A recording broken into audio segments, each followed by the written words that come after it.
चीज है, कुछ भी अगर ऐसा है जो चेंज नहीं हो रहा है तो उसे क्या कहते हैं, इक्विलिब्रियम है वो बॉडी, ठीक है।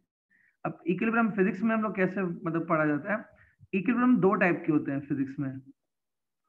एक होता है ट्रांसलेशनल इक्विलिब्रियम, ट्रांसलेशनल इक्विलिब्रियम, ये एक टाइप का इक्विलिब्रियम है। और दूसरा टाइप होता है रोटेशनल इक्विलिब्रियम, ट्रांसलेशनल इक्विलिब्रियम और रोटेशनल इक्विलिब्रियम। केमिस्ट्री में जाएंगे तो केमिस्ट्री में भी इक्विलिब्रियम होता है जो कुछ अलग ही होता है, केमिकल इक्विलिब्रियम बोलते हैं यस यस। उसमें ऐसा है शायद rate of reaction and rate of reverse reaction and forward reaction equal, वो उसको बोलते हैं कि वो रिएक्शन इक्विलिब्रियम में है। यहाँ पे ऐसा कुछ नहीं है, यहाँ पे इक्विलिब्रियम दो टाइप का होता है, एक है ट्रांसलेशनल और एक है रोटेशनल, ठीक है। अब दोनों में क्या डिफरेंस है वो ध्यान से देखो please, what's exactly difference between them, see to it. अगर मैं पहले इससे स्टार्ट करूं, ट्रांसलेशनल इक्विलिब्रियम, ये क्या होता है कि अगर कोई बॉडी है समझो, उस पे जो फोर्सेस लग रहे हैं, समेशन ऑफ ऑल फोर्सेस अगर जीरो है, ये देखो मैं यहाँ पे लिख रहा हूँ, sum of all the forces on the body is zero. Suppose ऐसा है कि बॉडी पे जो फोर्स लग रहा है ना, नेट फोर्स कितना लग रहा है बॉडी पे, जीरो जीरो जीरो। दिख रहा है स्क्रीन पे, स्क्रीन दिख रही है? Yes sir. यस यस, हाँ, तो sum of all the forces is zero अगर ऐसा है तो क्या मैं एक बात बताऊं, बॉडी पे नेट फोर्स जीरो लग रहा है तो बॉडी का एक्सेलरेशन भी जीरो होगा। Net Yes. फोर्स ही नहीं है तो नेट एक्सेलरेशन भी नहीं होगा। यस एक्सेलरेशन जीरो है, इसका मतलब है बॉडी का वेलोसिटी क्या रहेगा, कांस्टेंट। yes. अगर एक्सेलरेशन नहीं है तो मतलब वेलोसिटी फिर कांस्टेंट रहता है ना, ये तो मालूम है। तो वेलोसिटी कांस्टेंट का मतलब वेलोसिटी जीरो भी हो सकता है। अगर वेलोसिटी जीरो है, zero is also a special case of the constant only. तो हो सकता है वेलोसिटी जीरो है लेकिन फिर वो कांस्टेंटली जीरो ही रहेगी, ठीक है। तो अगर मतलब बॉडी ऐसा है, बॉडी जिस भी वेलोसिटी पे है वो वेलोसिटी जीरो भी हो सकती है, जिस भी वेलोसिटी में है इंक्लूडिंग जीरो में भी, तो वो बॉडी उसी वेलोसिटी में कांस्टेंट रहेगी, बॉडी उसी स्टेट में रहेगी, बॉडी का एक्सेलरेशन जीरो रहेगा, वेलोसिटी कांस्टेंट रहेगी। तब उस बॉडी को क्या बोलते हैं कि बॉडी वो ट्रांसलेशनल इक्विलिब्रियम में, इक्विलिब्रियम में। ठीक है। अगर हो सकता है कि उसकी वेलोसिटी जीरो है लेकिन फिर वो आगे भी जीरो ही रहेगी, मतलब वेलोसिटी जो भी है वो कांस्टेंट रहेगी, जीरो की जीरो ही रहेगी, ठीक है। तो उसको बोलते हैं ट्रांसलेशनल इक्विलिब्रियम। अब मैं आपको कुछ एग्जांपल्स बता रहा हूँ ऐसी बॉडीज जो ट्रांसलेशनल इक्विलिब्रियम में होती हैं, कुछ एग्जांपल, ठीक है। एक बात बताओ, सपोज कोई ऐसा बल्ब है, बल्ब ऐसे वायर के थ्रू लटक रहा है रूफ से, ये देखो डायग्राम में दिखा देता हूँ, ये सपोज रूफ है, इसे दो वायर है, ऐसे ये बल्ब है, ऐसे लटक रहा है और बल्ब रेस्ट पे ऐसे बस हैंग हो रहा है, that's it। तो क्या लगता है आपको, लग रहा है कि इसके ऊपर सारे सम ऑफ ऑल फोर्सेस जीरो है इसके ऊपर अभी? यस कैसे बोलोगे, मतलब कैसे प्रूफ करोगे सम ऑफ ऑल फोर्सेस जीरो है? क्या गारंटी है सम ऑफ ऑल फोर्सेस जीरो है? पर वो मूव नहीं कर रहे ना। आप बोलोगे वो मूव नहीं कर रहा है मतलब उसका वेलोसिटी जीरो है, ठीक है। तो Yes. कॉन्स्टेंटली जीरो ही है कि चेंज हो रहा है? जीरो ही है। जीरो है। जीरो ही, ऐसे Zero ही टाइम पास तो जीरो ही है ना उसकी वेलोसिटी, मतलब इसकी Yes. Velocity constant. यस, तो इसका मतलब यही हो गया कि sum of all forces on it is zero, तो ये इक्विलिब्रियम में है, ठीक है। लेकिन एक बात बताओ, ये ऐसा बोल सकता हूँ कि ये इक्विलिब्रियम में भी है प्लस रेस्ट पे भी है ना, रेस्ट और इक्विलिब्रियम दोनों है इसमें। Yes. यस यस, अगर कोई बॉडी रेस्ट पे है और इक्विलिब्रियम में तो उसको कभी भी स्टैटिक इक्विलिब्रियम भी कहा जाता है, स्टैटिक इक्विलिब्रियम। स्टैटिक मतलब रेस्ट होता है, ये तो शायद मालूम होगा, स्टैटिक मतलब रेस्ट। तो रेस्ट पे है और इक्विलिब्रियम में, तो इससे स्टैटिक इक्विलिब्रियम। चलो अभी दूसरा एक एग्जांपल ले रहा हूँ, ये देखो स्क्रीन पे देखो, ये एक बॉडी है, सपोज एक बॉडी है, ये मैं क्या देख रहा हूँ कि ये बॉडी एक सरफेस पे, हॉरिजॉन्टल सरफेस पे आगे बढ़ रही है और इस बॉडी की वेलोसिटी कांस्टेंट है। लेट्स से इस बॉडी की वेलोसिटी जीरो तो नहीं है, नॉन जीरो वेलोसिटी है, लेकिन कांस्टेंट है और ये कांस्टेंट स्पीड से बॉडी आगे बढ़ती जा रही है, देखो डायग्राम में। तो क्योंकि इसकी वेलोसिटी कांस्टेंट है तो मैं फिर से बोल सकता हूँ क्या इसके ऊपर नेट फोर्स जीरो होगा? यस यस, यस तो ये भी बॉडी इक्विलिब्रियम में है, भले ये बॉडी चल रही है, it is still moving, rest पे नहीं है, मूविंग है ये, लेकिन फिर भी इक्विलिब्रियम में तो है। तो क्योंकि ये मूविंग है और प्लस इक्विलिब्रियम में है, मूविंग है और इक्विलिब्रियम है ना, तो उसको बोलते हैं डायनामिक इक्विलिब्रियम, डायनामिक इक्विलिब्रियम, अब कुछ स्टूडेंट बोलेंगे सर ये इसका कोई मतलब अगर प्रैक्टिकल एग्जाम्पल चाहिए मतलब सच में ऐसा कभी होता है क्या, तो वो मैं आपको यहाँ पे दिखा देता हूँ। देखो सपोज ये एक इंक्लाइन प्लेन है, दिख रहा है? इंक्लाइन प्लेन पे देखो मैंने बॉक्स को छोड़ दिया। प्लीज आप में से बताओ कोई ये फोर्स कौन सा होता है बॉक्स के ऊपर? mg sin theta mg sin theta cos theta cos theta नहीं साइन होता है। Sin theta. sin theta ये चेक करो, साइन ही हो। अच्छा एक बात है, जब ये बॉक्स सपोज ऐसे नीचे गिर रहा है तो फ्रिक्शन ऐसे अपवर्ड डायरेक्शन में लगेगा, ऐसे देखो Yes. Yes. ये जो फ्रिक्शन है काइनेटिक फ्रिक्शन है, सपोज इट इज एफ के, क्योंकि बॉक्स मूविंग है। अब सपोज मैं क्या देख रहा हूँ कि अगर मैंने ऐसे देखा कि mg sin थीटा है और जो एफ के है वो दोनों इक्वल है। सपोज mg sin थीटा उतना है जितना एफ के है, दोनों इक्वल है, तो दोनों इक्वल है और दोनों फोर्सेस ऑपोजिट भी हैं, कैंसिल कर देंगे एक दूसरे को। Yes. yes बॉक्स पे नेट फोर्स जीरो लगेगा। Zero. तो ये बॉक्स जितनी भी वेलोसिटी पे है उतनी कांस्टेंट वेलोसिटी से वो नीचे गिरता रहेगा। तो ये बॉक्स भी अगर कांस्टेंट वेलोसिटी से नीचे आ रहा है तो मैं बोलूंगा ये डायनामिक इक्विलिब्रियम में है, ठीक है, इज अंडर डायनामिक इक्विलिब्रियम, ठीक है। चल तो ये सब हो गया। अब तो मतलब ट्रांसलेशनल इक्विलिब्रियम तब होता है जब फोर्सेस जीरो होते हैं बॉडी के ऊपर, तो और बॉडी का वेलोसिटी कांस्टेंट होता है। उसमें दो केसेस हैं, static and dynamic. Clear? Next है रोटेशनल इक्विलिब्रियम। अब ये क्या होता है, आपको ये चीज मैंने बताई थी कि अगर किसी बॉडी को अगर रोटेट करना है, you wish to rotate a body, तो उसके लिए टॉर्क की रिक्वायरमेंट है कि फोर्स चलेगा? खाली फोर्स भी ठीक है। अगर रोटेट करना है तो torque is necessary. Of course torque is produced from the force only. अगर तुम फोर्स ही नहीं लगाओगे तो टॉर्क भी नहीं बनेगा, ठीक है। कि आपको याद होगा शायद टॉर्क की फॉर्मूला R इंटू एफ होती है, R इंटू एफ। Yes. अगर एफ नहीं लगाओगे तो आर भी नहीं होगा, और सॉरी एफ नहीं लगाओगे तो टॉर्क भी नहीं होगा, टॉर्क भी नहीं होगा। लेकिन कहा यह जाता है कि torque is required for rotation, बराबर। तो टॉर्क है। अब देखो मैं स्क्रीन पे क्या लिख रहा हूँ, अगर sum of all the torques acting on a body zero है, ये देखो मतलब नेट टॉर्क जीरो हो गया बॉडी के ऊपर, बराबर। तो होता क्या है, अगर बॉडी का नेट टॉर्क जीरो है ना, तो बॉडी जो रोटेट हो रही है, अभी रोटेशन आपने इतना डिटेल में नहीं पढ़ा है, जब बॉडी रोटेट होती है ना तो उसकी जो रोटेटिंग स्पीड होती है, स्पीड ऑफ रोटेशन, उसको ओमेगा करके लिखते हैं, एंगुलर स्पीड। ये जो वी है ना, यहाँ पे आप एंगुलर वेलोसिटी, ओमेगा आ जाता है, एंगुलर वेलोसिटी। सर्कुलर मोशन में सुना था क्या थोड़ा बहुत इसके बारे में? yes यस रोटेशन मोशन में जो वेलोसिटी होती है ना, रोटेशन में वेलोसिटी, उसको v से डिनोट नहीं करते, ओमेगा से डिनोट करते हैं। ये ओमेगा मतलब वेलोसिटी है। अब देखो अगर आप टॉर्क नहीं लगाओगे ना, बॉडी पे टॉर्क ही नहीं लगा रहे हो, या नेट टॉर्क जीरो है बॉडी के ऊपर, तो इन एब्सेंस ऑफ टॉर्क, अगर टॉर्क नहीं है तो फिर ये ओमेगा कांस्टेंट रहती है। सेम वे जैसे यहाँ पे नहीं था v कांस्टेंट लिखा था मैंने, यहाँ पे भी ओमेगा क्या रहती है? कांस्टेंट। तो अगर टॉर्क नहीं है तो बॉडी का ओमेगा कांस्टेंट रहेगा, मतलब बॉडी की जो रोटेटिंग स्पीड है, रोटेशन की जो स्पीड है वो कांस्टेंट रहेगी। तो ऐसी बॉडी को बोलते हैं कि वो रोटेशनल इक्विलिब्रियम में है। It is an equilibrium but it is not rotational equilibrium, ठीक है। रोटेशनल इक्विलिब्रियम पहचान में कैसे आएगा, बॉडी की जो रोटेटिंग स्पीड है वो क्या रहेगी? कांस्टेंट, ठीक है। तो एक बात आओ, मैंने आपको बोला रोटेटिंग स्पीड जो है, रोटेशनल की जो स्पीड है ओमेगा, वो कांस्टेंट रहेगी। कांस्टेंट में जीरो भी तो हो सकती है ना, कि सपोज ओमेगा जीरो है लेकिन वो कांस्टेंटली जीरो ही है, तो Yes. Yes. कांस्टेंट में जीरो भी आता है। Zero is a special case of the constant only, ठीक है। तो चलो मैं इसका एक एग्जांपल देता हूँ। अब देखो फैन सपोज रनिंग है, फैन रनिंग है आपकी, सपोज छत के ऊपर जो फैन लगा है आपके रूम में वो रनिंग है। तो एक बात आओ, जब फैन रन हो रहा है, ठीक है, नॉर्मल, तो फैन एक ही स्पीड पे रन होता है कि स्पीड बार बार चेंज होती रहती है फैन की? एक ही स्पीड पे होता है।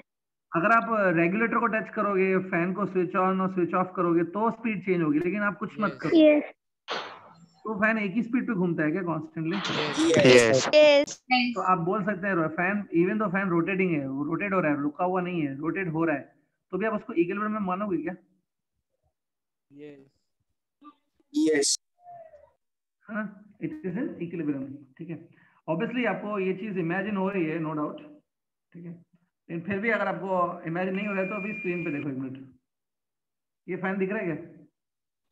Yes. yes तो ये फैन किस में लग रहा है, इक्विलिब्रियम में आपको? सर बैक कैमरा ऑन हो गया। rotation equilibrium? Yes, sir. Yes. Yes. Back camera दिख रहा है।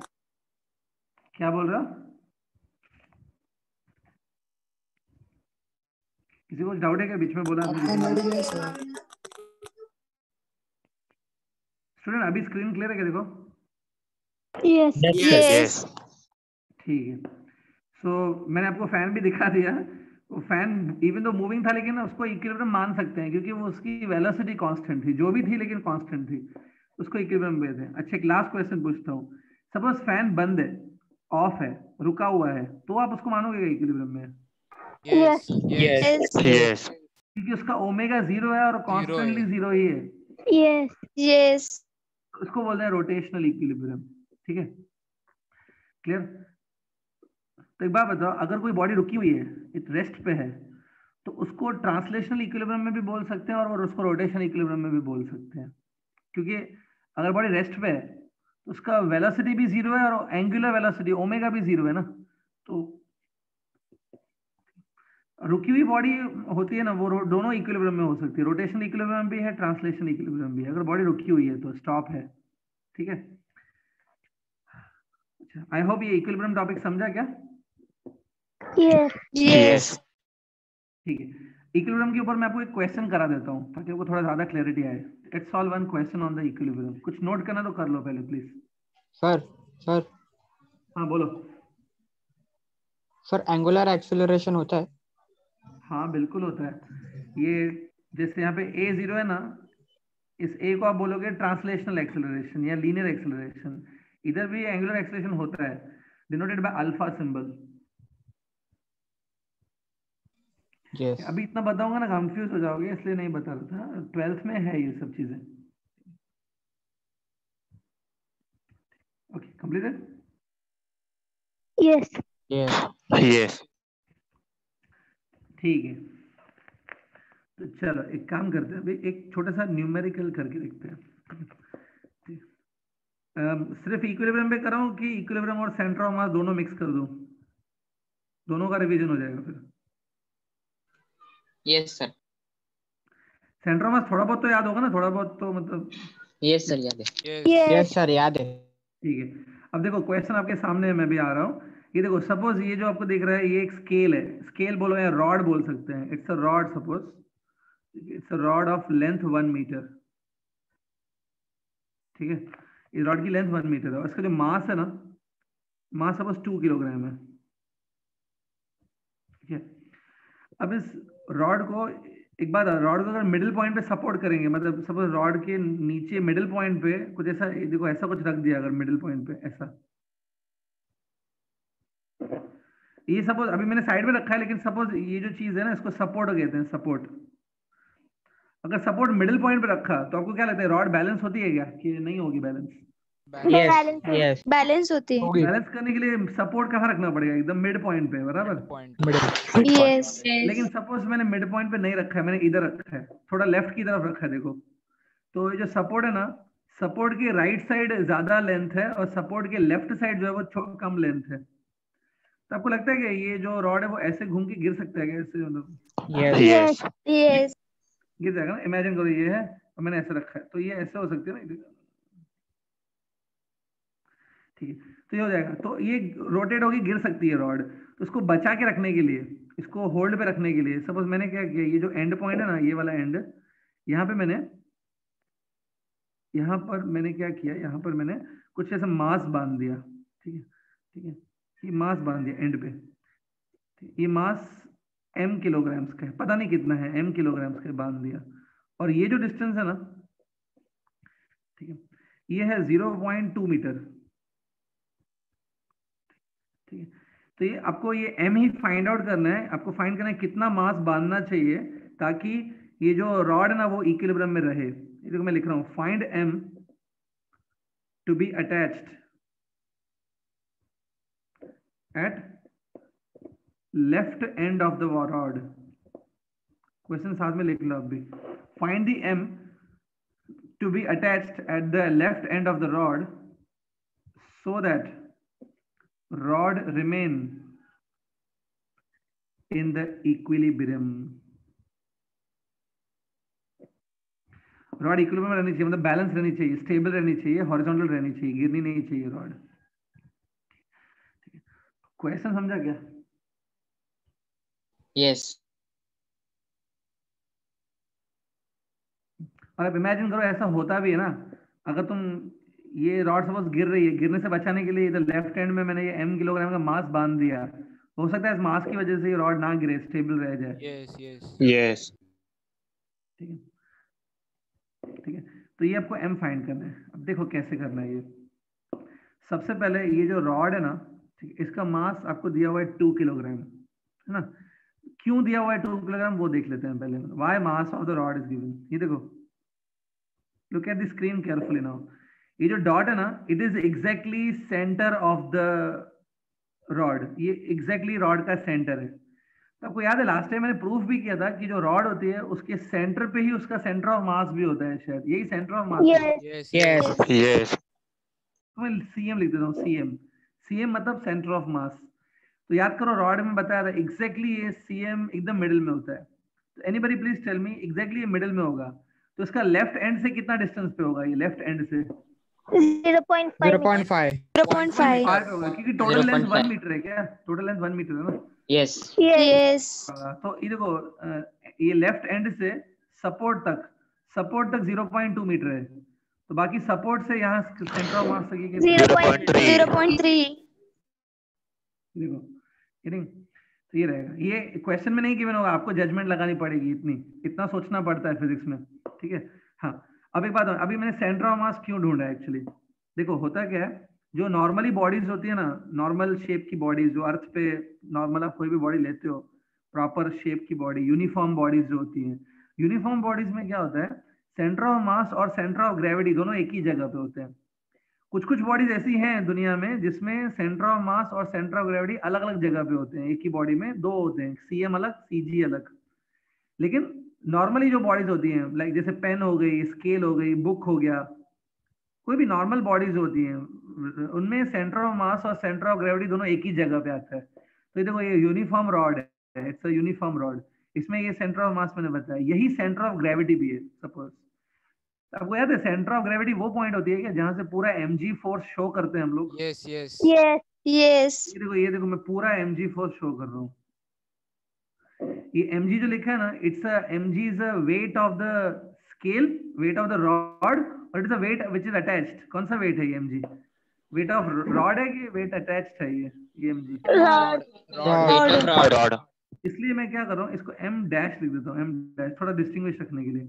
m dash is a mass of the rod, तो weight of the rod is m dash g, वो cg सेंटर ऑफ ग्रेविटी से मैंने show किया है। ठीक है, तो डायग्राम समझो प्लीज। अब एक बात बताओ, ये जो सपोर्ट है ना, अगर ये कभी भी, सपोर्ट को ध्यान से लो, अगर ये कभी भी रॉड रोटेट होगी, सपोज ये क्लॉकवाइज रोटेट हो रही है, एंटी क्लॉकवाइज रोटेट हो रही है, जब भी ये रोटेट होगी तो एक्सिस जो है ना, एक्सिस सपोर्ट में से पास होगी इधर ऐसे। ठीक है, ये देखो जब भी ये रोटेट करेगी ना, अच्छा एक काम दूसरी तरीके से समझा देता हूँ, जब ये रोटेट करेगी तो ये वाली पॉइंट देखो जिसको मैंने पी नेम दिया है, पी, ये वाली, ये पी पॉइंट पता है फिक्स रहेगी, पी पॉइंट हिलेगी नहीं अपनी प्लेस से। बाकी रॉड रोटेट होगी लेकिन पी पॉइंट अपनी प्लेस की प्लेस पे रहेगी, क्योंकि उसके नीचे सपोर्ट है तो वो हिलेगी नहीं। पी पॉइंट मूव करेगी कि पी पॉइंट फिक्स रहेगी अपनी प्लेस पे?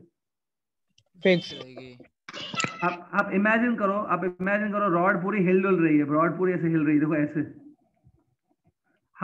कुछ पॉइंट्स रॉड की जो है, कुछ पॉइंट्स नीचे चली गई, रॉड की कुछ पॉइंट्स ऊपर चली गई, लेकिन पी पॉइंट के बारे में सोचो, पी पॉइंट उधर की उधर ही रहेगी।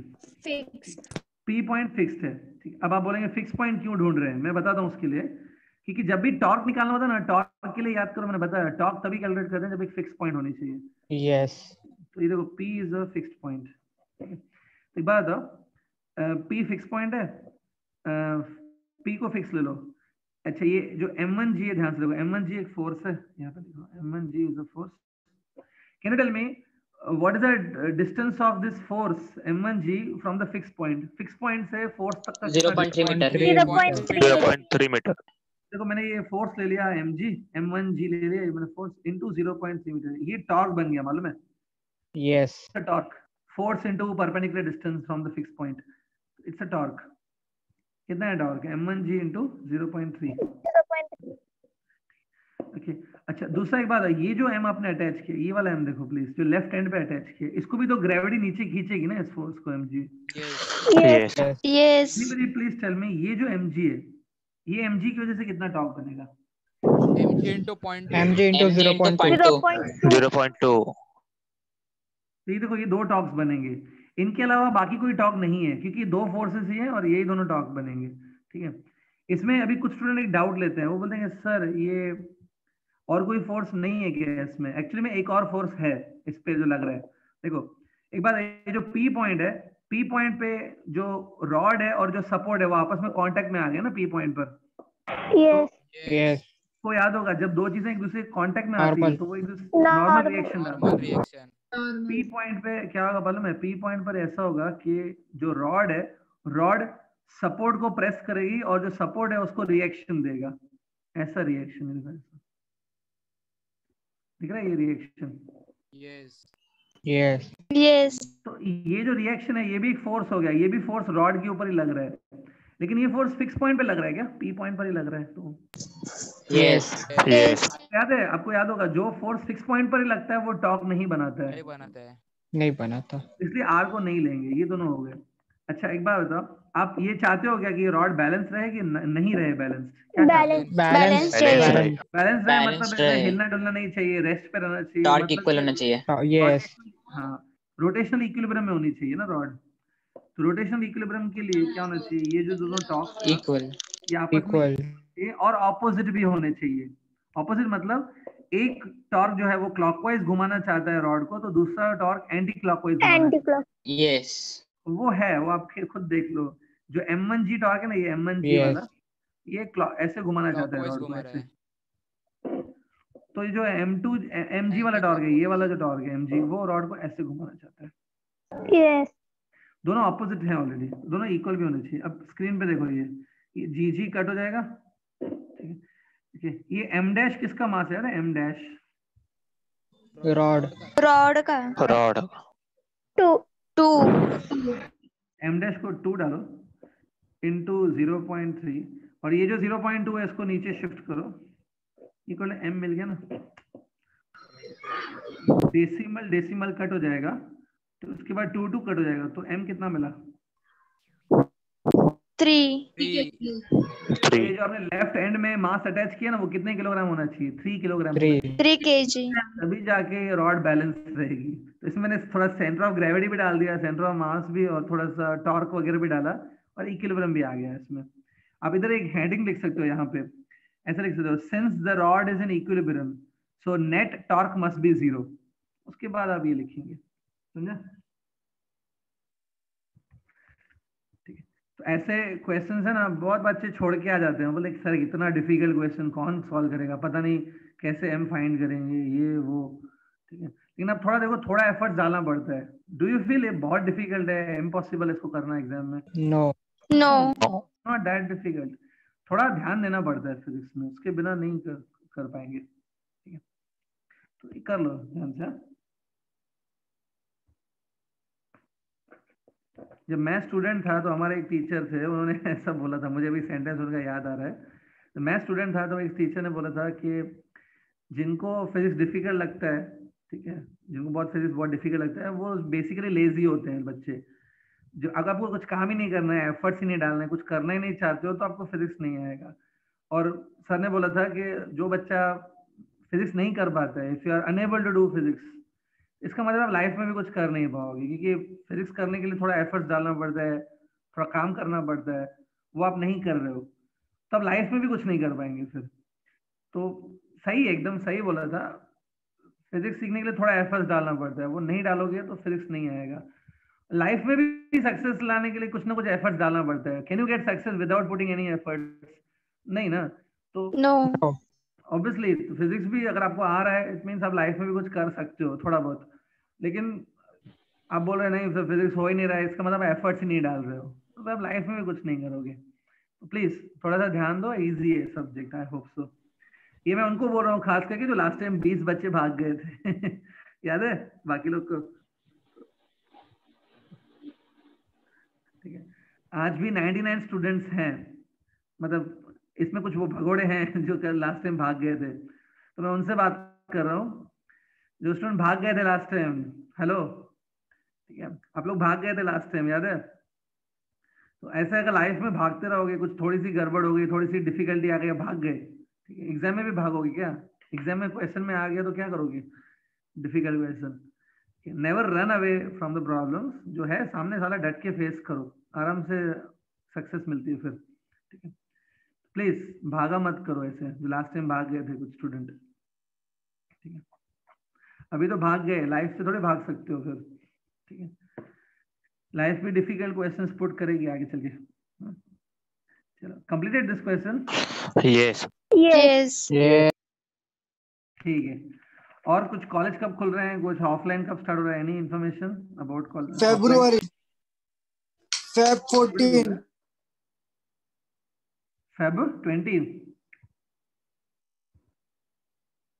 डेट क्या बोला रहा है? फेब 2.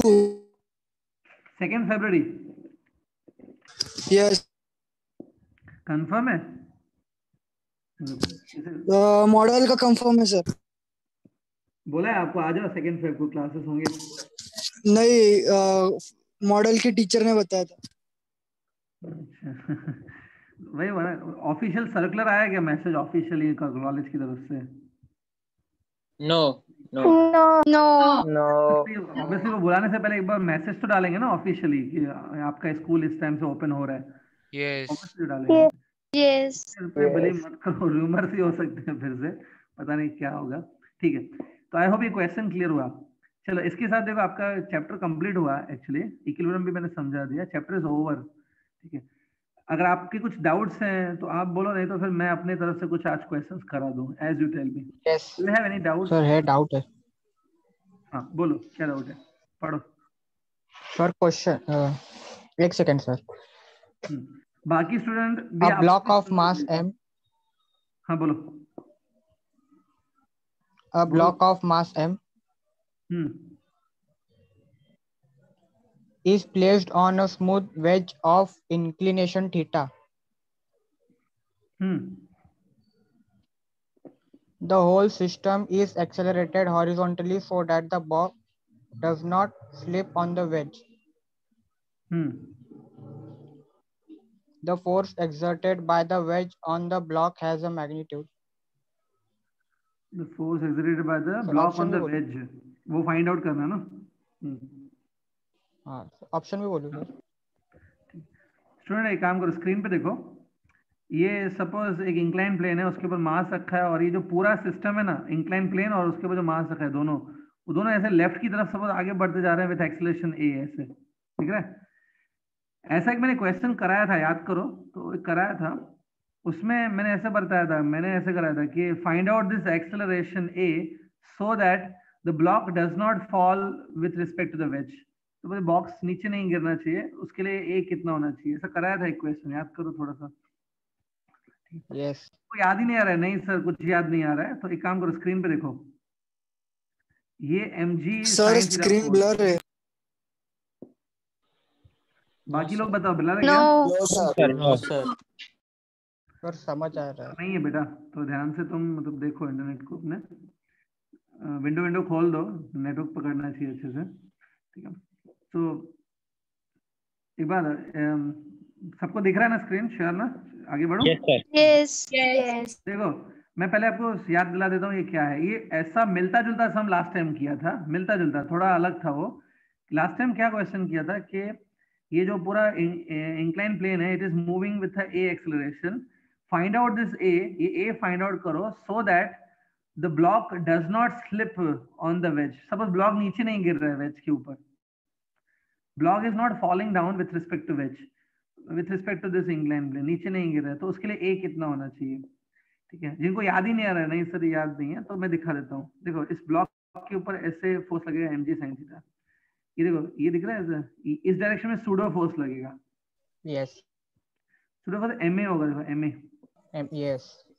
ठीक है। ma को तुम दो पार्ट्स में रिजॉल्व करो, ma फोर्स को भी दो पार्ट में रिजॉल्व करो, ये देखो ऐसे, अगर आप समझ सकते हो तो ये देखो एंगल थीटा होगा, ये देखो, थीटा है।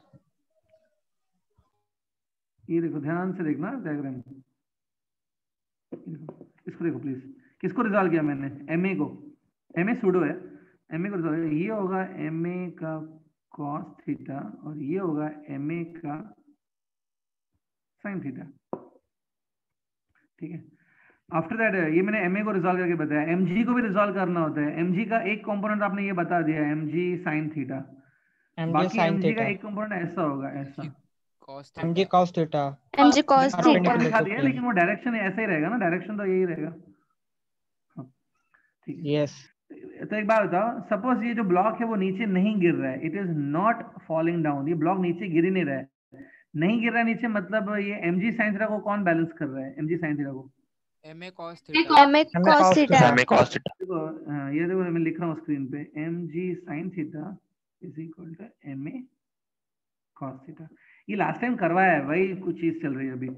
MG sin theta will must be equal to MA cos theta, then only the block will not fall on the inclined plane। तो देखो ये mm कट हो जाएगा, sin थीटा के नीचे cos थीटा पास करो, तो it becomes sin theta divide by cos theta, tan theta, ये आएगा देखो। तो एक्सेलरेशन इतना होना चाहिए, कितना, g tan थीटा। तो जब एक्सेलरेशन इतनी होगी ना g tan थीटा, तब ये ब्लॉक नहीं गिरेगा नीचे। Yes. याद आया, ये करवाया ये।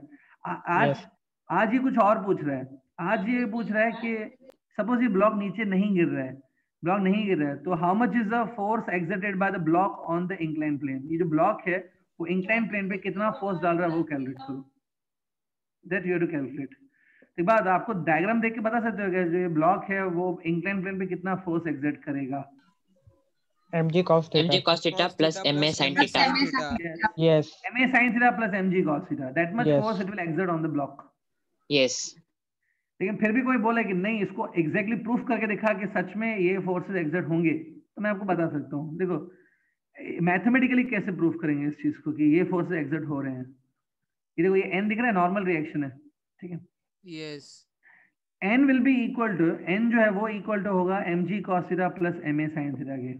n must be equal to mg cos theta plus ma sin theta, ठीक है। यहाँ पे मैं लिख भी रहा हूँ, देखो mg cos theta plus ma sin theta, ये देखो प्लीज, ये downward forces must be equal to n ना। एक बार Yes. n क्या है, इसे n is a normal reaction ना, Normal reaction. आपको मालूम है Yes. जितना रिएक्शन होता है उतना ही एक्शन भी होता है, ठीक है। तो Yes. जितना ब्लॉक को रिएक्शन मिल रहा है उतना ही ब्लॉक अपना एक्शन भी डाल रहा होगा ना इंक्लाइन प्लेन के ऊपर। Yes. yes जो एक्शन है वो भी n के इक्वल होगा, मतलब एक्शन जो है वो इसके इक्वल होगा, ma cos theta plus mg cos theta plus ma sin। This will be the action on the incline plane. यही फोर्स है, आपको पता है, यही फोर्स फाइंड आउट करना है। Today you have to find this force only, mg cos theta plus ma sin theta. अब देखो स्क्रीन पे ध्यान से, mg cos theta plus ma sin theta, a को मैं ये लिख सकता हूँ g tan theta, Yes. Yes. क्योंकि मुझे a के टर्म्स में नहीं चाहिए, मुझे थीटा और g के टर्म्स में चाहिए। तो a को मैंने लिखा g tan theta into sine theta, बराबर। तो देखो दोनों साइड से, दोनों टर्म्स में mg कॉमन आ गया, in the bracket cos theta plus tan theta को ऐसे लिखो। आई होप समझ में आ रहा है। देखो Yes. Now yes what we can do, can we take cos theta LCM ना। जब cos थीटा एलसीएम लोगे तो ये ऐसा होगा, cos theta into Cos cos square- theta हो जाएगा, cos square theta plus sin theta into sin sin square square theta sin yes into sin है, दो बार है। yes एनीबडी, ये क्या हो जाता है, cos square theta plus sin square theta, One. that is just mg upon cos divided by theta cos theta. 1 upon cos क्या होता है, sec होता है। Sec. Sec Can we theta. write on mg sec theta na? It is Yes. a force. Yes. It is a force exerted by the block on the inclined plane and also by the inclined plane on the block. दोनों एक दूसरे पे equal Yes. और opposite force डालेंगे, action reaction. हाँ, जिसने doubt पूछा था देगा आंसर mg sec थीटा है क्या? yes yes sir mg चलो, I by hope cos समझ theta गया स्टूडेंट्स को। Yeah. Yes, sir. लेकिन इसमें ये मालूम होना चाहिए, ये पॉइंट, अगर यही नहीं मालूम है तो Sir. अटक जाएंगे फिर। Sir. मैंने कराई थी जब सूडो फोर्स डिस्कस किया था, तब एक बार ये न्यूमेरिकल भी कराया था इसी टाइप का। Yes, sir. करवाया था। sir नोट डाउन कर लो जिनको करना है। sir वो ma को रिजॉल्व करते टाइम थीटा कैसे लेने का मतलब हाँ हाँ ठीक है ठीक है। ठीक। देखो मुझे ये भी याद है, जब मैंने इंक्लाइन प्लेन डिस्कस किया था, जब incline plane first time discuss किया था, मैंने कहा था कि जब इंक्लाइन प्लेन आता है ना, तब आप कोई भी फोर्स को ऐसे रिजॉल्व करो ताकि जो एक कंपोनेंट है वो अलोंग द प्लेन होना चाहिए और एक component perpendicular to the plane होना चाहिए। इससे बताया ना? देखो चलो एक काम करो, स्क्रीन पे देख, ये सपोज एम ए है, अब इसको रिजॉल्व करना है दो पार्ट्स में, तो एक कंपोनेंट ऐसा होना चाहिए हमेशा। ये कैसे पता है? ये पैरेलल टू द हाइपोटेन्यूज है, ये देख, ये कंपोनेंट दिख रहा है ये वाला? Yes. कैसा? Is it parallel to the hypotenuse? Yes. इसको बोलते हैं अलोंग द प्लेन। इस कंपोनेंट को अलोंग द प्लेन कहते हैं। अलोंग द प्लेन मतलब प्लेन के साथ। तो ये कंपोनेंट कैसा है? Perpendicular to Perpendicular to the plane. Plane. Incline plane पे यही लॉजिक चलता है। कोई भी फोर्स हो उसको ऐसे रिजॉल्व करना पड़ता है ताकि अलोंग द प्लेन बने और परपेंडिकुलर प्लेन बने। आप एक्स वाई जेड कंपोनेंट में रिजॉल्व नहीं करते हो, अलोंग द प्लेन और परपेंडिकुलर प्लेन में ही रिजॉल्व करना होता है इंक्लाइन प्लेन के ऊपर, पूरे फिजिक्स में। अब देखो ये एंगल मैंने बोला आपको थीटा रहेगी, आप समझ सकते हो करस्पॉन्डिंग एंगल से, ये करस्पॉन्डिंग एंगल से कुछ होता है ना? Yes. Yes. Oh. हाँ. Yes, sir. Yes. हाँ, दिमाग थोड़ा लगाना पड़ता है फिजिक्स में, उतना तो लगाना ही पड़ेगा आपको भी। ये समझ में आ रहा है? Yes, sir. Yes. Yes, sir. ऐसा थोड़ा बहुत कहीं ना Yes. कहीं से कुछ ना कुछ रिलेशन मिल ही जाता है, एंगल्स का ढूंढना पड़ता है। ठीक है, चलो नोट डाउन कर लो अगर Yes. किसी को करना है तो। Sir, done. ठीक है, और कोई डाउट है? Yes, sir. A chain of mass m is placed upon a semicircular ring of radius r. Calculate the potential energy of the chain.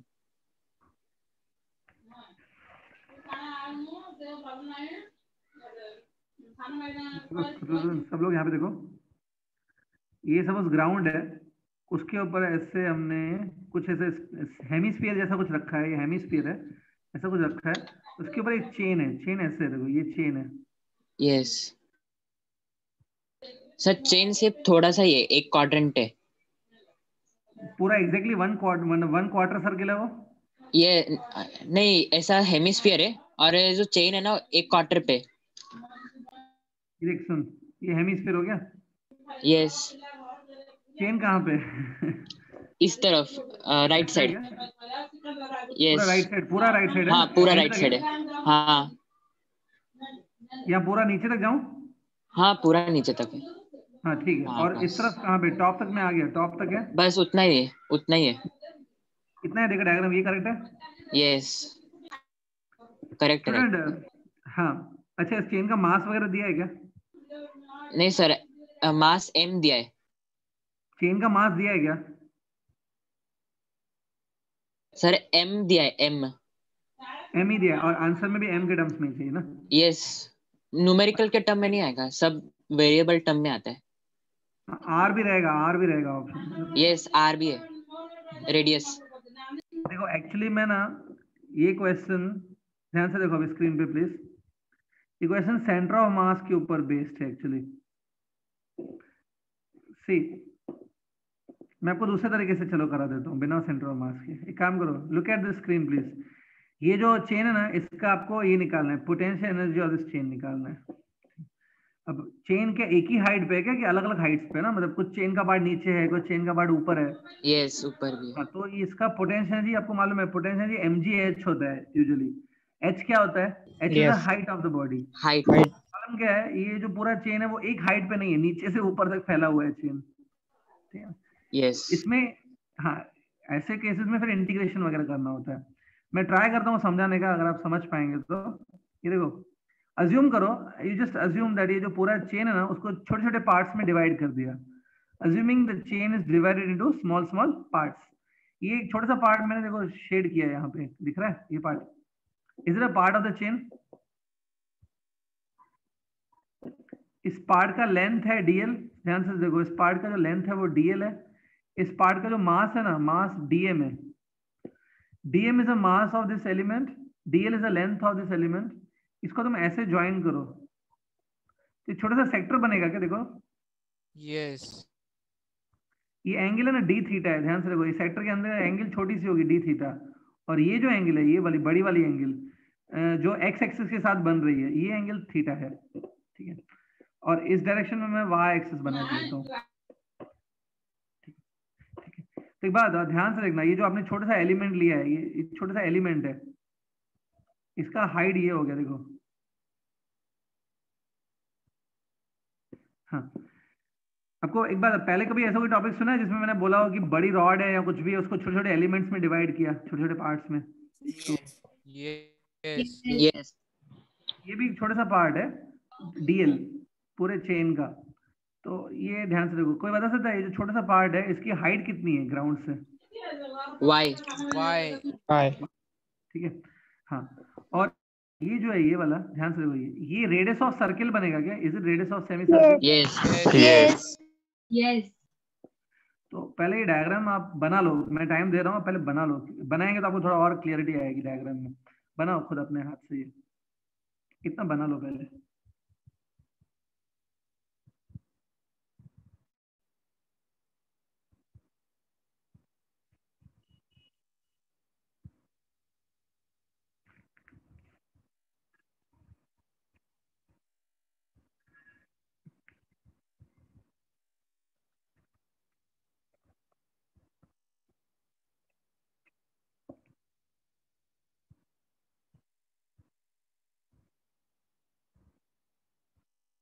हम्म,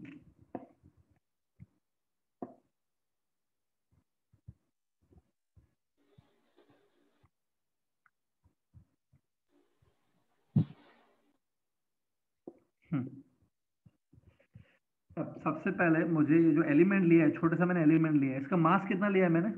याद है? DM. DM. ये डीएम मुझे फाइंड आउट करना पड़ेगा कि इसका मास एक्चुअली में कितना है। देखो मैं कैसे फाइंड कर रहा हूँ।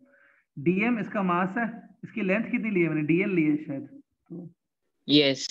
ये देखो डीएम अपॉन डीएल, ये लास्ट टाइम बताया था शायद, ये mass divided by length. Lambda. Lambda. हाँ ठीक है, लैम्बडा लिख सकते हैं। लेकिन एक बात और, सपोज ये जो पूरी चेन है ना, पूरी चेन का भी मास ले सकता हूँ मैं। ये देखो सपोज ये एम लिया मैंने, ये पूरी चेन का मास है, दिख रहा है? और एक बात, ये पूरी चेन की जो लेंथ है, इसकी लेंथ विल बी सर्कमफरेंस और हाफ ऑफ सर्कमफरेंस और 1/4 of circumference. 1/4 of 1/4 of circumference. ये देखो मैं यहाँ पे लिख रहा हूँ 1/4 ऑफ 2 पाई आर। ध्यान से स्क्रीन पे देखो, ये चीज देखो, ये जो मैंने टर्म लिखा है, ये पूरा टर्म देखो। Is it mass of the chain divided by length of the chain? Yes. Yes. ये भी लैम्बडा हो लैम्बडा। गया, मास बाय लेंथ, और ये डीएम अपॉन डीएल भी लैम्बडा हो गया। दोनों इक्वल ले सकते हैं आपस में हम लोग। ठीक है, ये देखो। Yes, sir. इसको थोड़ा सॉल्व करो, ये 2 का टेबल 4 पे लगेगा 2 टाइम्स, फिर वो डिनोमिनेटर में जो 2 है वो ऊपर आ जाएगा actually, 2m by pi are बनेगा। देखो Yes. और ये डीएल, अभी ध्यान से डीएल को देखो एक बात, ये छोटा सा सेक्टर आपको दिख रहा है? सेक्टर बनाया मैंने जो, Yes. Yes. सेक्टर में एक फॉर्मूला लगती है शायद, length of arc is equal to R into theta. S is equals to R theta. S हाँ, equal S to is R equal to theta. R theta.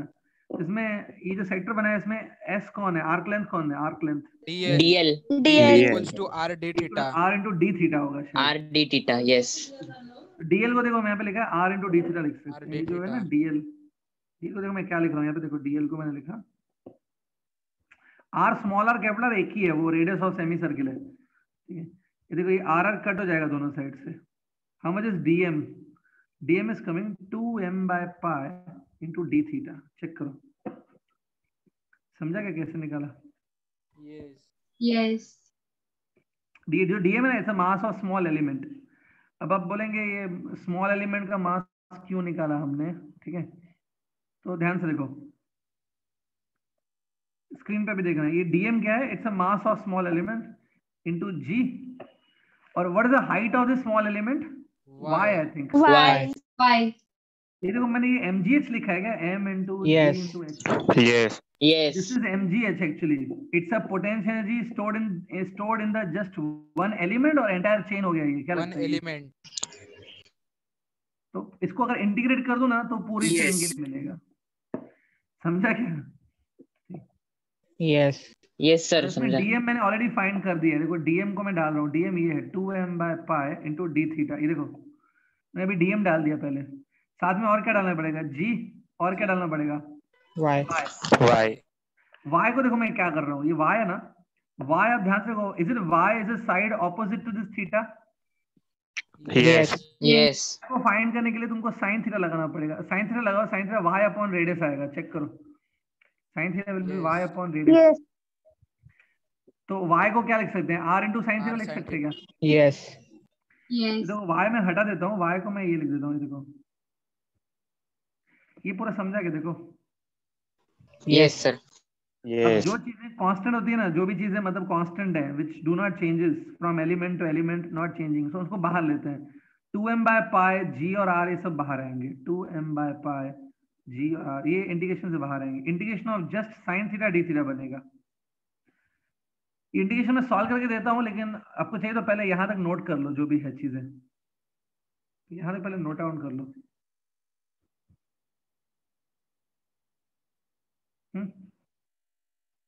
समझा क्या?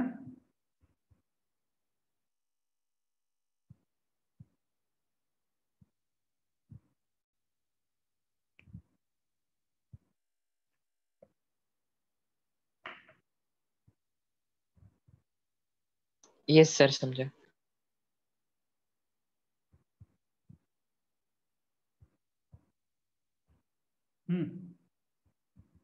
पूरा हो गया.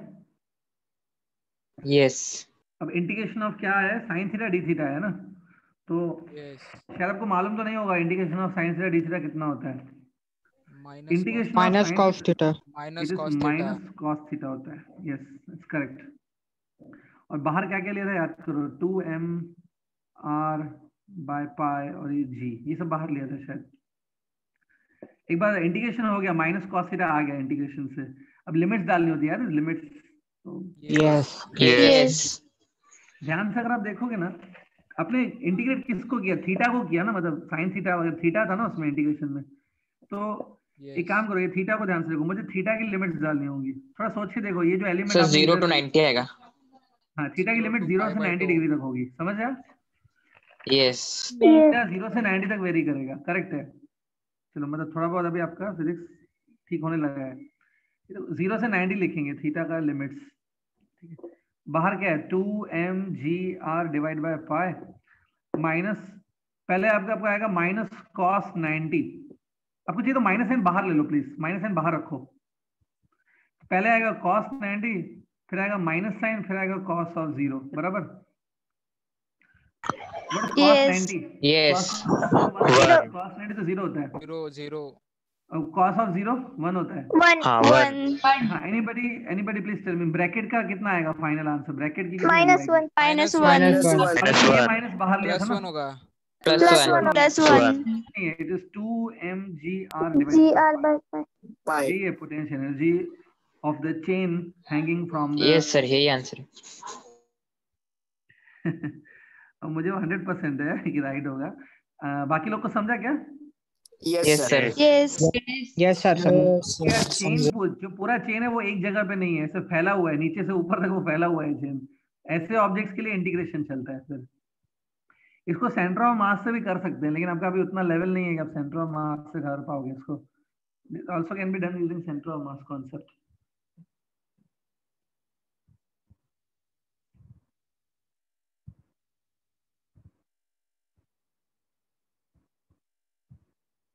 हो गया? Yes.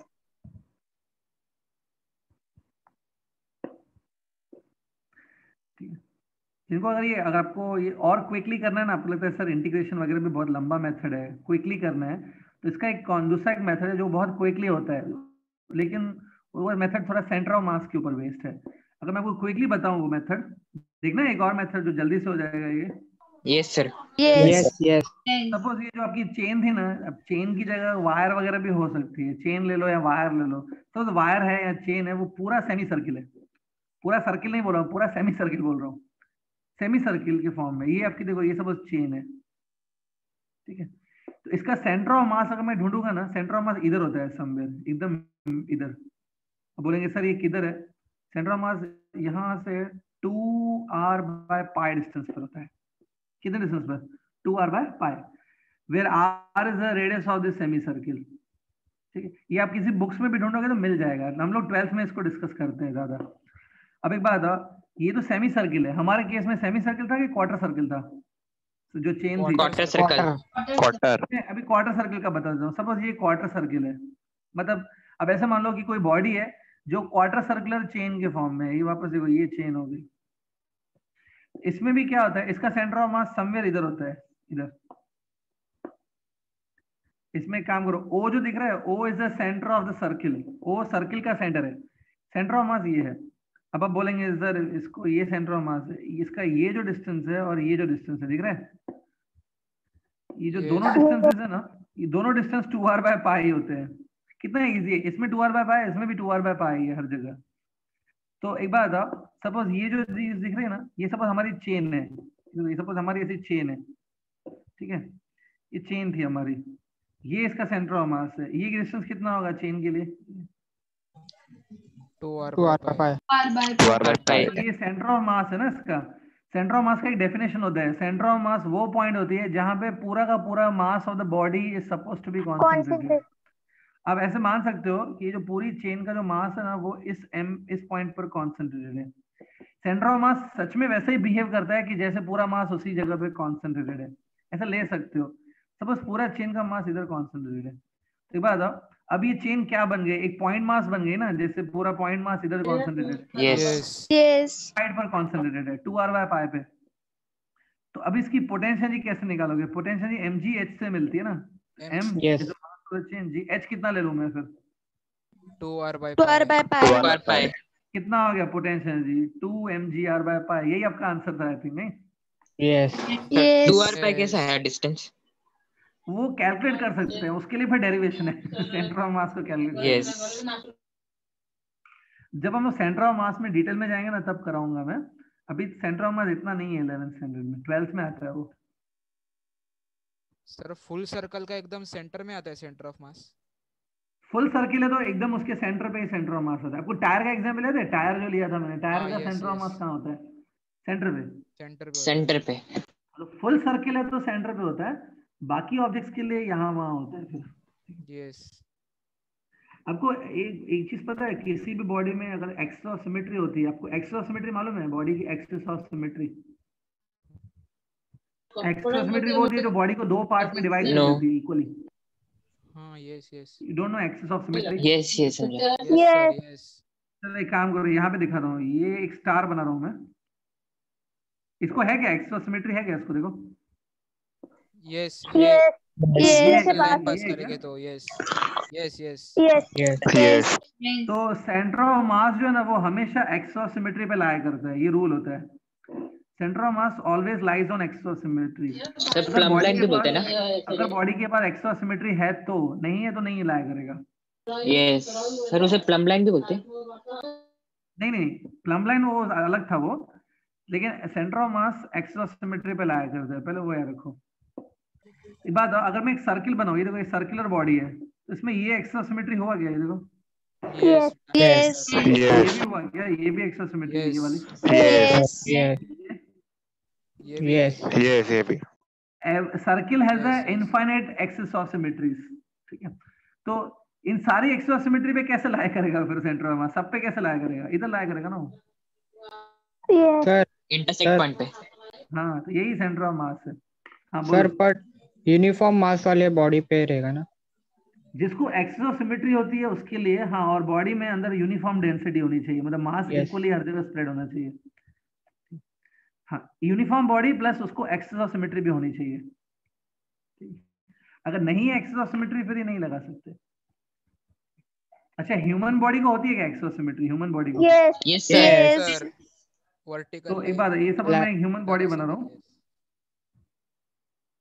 I am not so good at drawing but चल जाएगा आई थिंक, ठीक है? Yes. तो ये एक्सिस ऑफ सिमेट्री है ना? Yes. Vertically. सेंटर ऑफ मास इसी पे लाया करेगा ना तुम्हारा भी। Yes. Yes. Yes. और आमतौर पे आपका जो सेंटर ऑफ मास है ना किसी ह्यूमन बीइंग का, वो स्टमक के अंदर होता है, इधर होता है समवेयर। जब आप वॉक करते हो ना, आपने देखा है, आप जब वॉक करते हो आपका एक हाथ आगे जाता है तो वो लेग पीछे जाती है, एक मतलब सब आपका, जब आप वॉक करते हो ना, आपका लेफ्ट हाथ आगे जाता है तो आपकी राइट लेग पीछे जाती है। हाँ यस यस। Yes. होता है, Yes. लेफ्ट हाथ आगे जाता है तो राइट लेग पीछे जाती है, बैलेंस करने के लिए सेंटर ऑफ मास को। मतलब आप जब वॉक करते हो ना, आप ऐसे वॉक करते हो कि सेंटर ऑफ मास बेचारा उधर का उधर ही रहता है। ज्यादा आप अगर ऐसे करोगे ना, सपोज एग्जाम्पल आपने ऐसे किया कि आपने राइट हाथ को आगे किया, उस टाइम पे राइट लेग को भी आगे कर दिया, राइट हाथ आगे राइट लेग आगे, सेंटर ऑफ मास थोड़ा राइट साइड शिफ्ट हो जाएगा फिर, और वो नहीं अच्छा होता है बॉडी के लिए।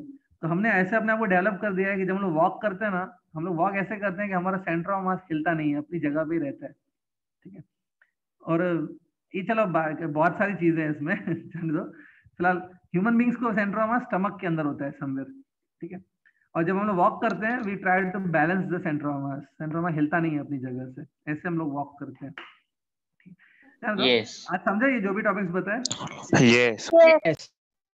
में सुनो क्या करना है, एक लेक्चर और मिलेगा हमको कल, उसमें आपके अगर डाउट्स हैं न्यूटन लॉज ऑफ मोशन में से कुछ भी डाउट है, कॉन्सेप्चुअल डाउट या